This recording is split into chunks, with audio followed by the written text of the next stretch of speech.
Baga nagaan dhuftanii kun kalaqaa yuutuubiidha jechaadha. Deelii koomboo miiliyoona 5 akkamittiin akka fudhannuu fi kaardii kamis akka bituu qabnu isinitti agarsiisa jechaadha. Namoonni chaanaalii kanaaf addisi taatan sabskiraayib laayik gochuun nu hordofaa jenna. Deelii koomboo jala seennaa. Akkuma argitan kaa bakkoota gaaffii kana sadan kaardiin nuyi binnu eessa akka ta'e isinitti agarsiisa. Kaardiin ni jalqabaa maarkeettis jala seennaa. Kaardii isa kanadha jechaadha. Gooheedha jennuuni. Akkuma argitanii tokkoffaan guutummaan guutuutti nu guuteera jechaadha. Isa lammaffaa kana kan argannu immoo ispeeshaalii jala seennaa.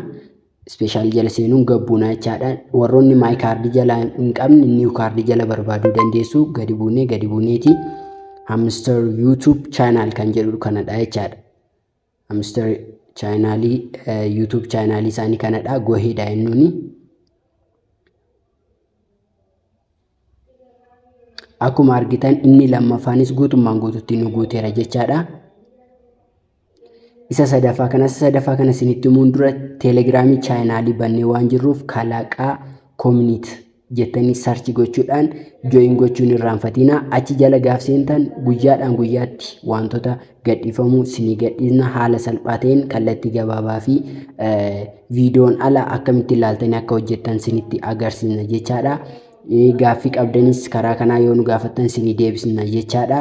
So akka kanaan haala kanaan hojjechuu dandeessu. Isa sadaffaa isinitti agarsiisuu fi inni sadaffaa immoo kan nuyi argannu ammas ispeeshaalii jala seenuudhaan isa niiw kaardii kaleessa binne kanaa gooheedha jennuuni.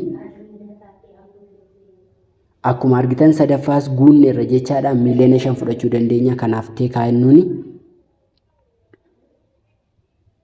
Akkuma argitan hojii gaarii akka hojjenne nutti agarsiiseera. Miiliyoona 5 keenyas fudhanneerra dhannee gara baalaansii keenya dhannee gaaf laallu akkuma argitan itti nuuf dabaleera jechaadha. Akka kanaan hojjechuu dandeessu. Chaanaalii kanaaf addisi yoo taatan sabskiraayib laayik sheer gochuun irraanfatina. Nagaan.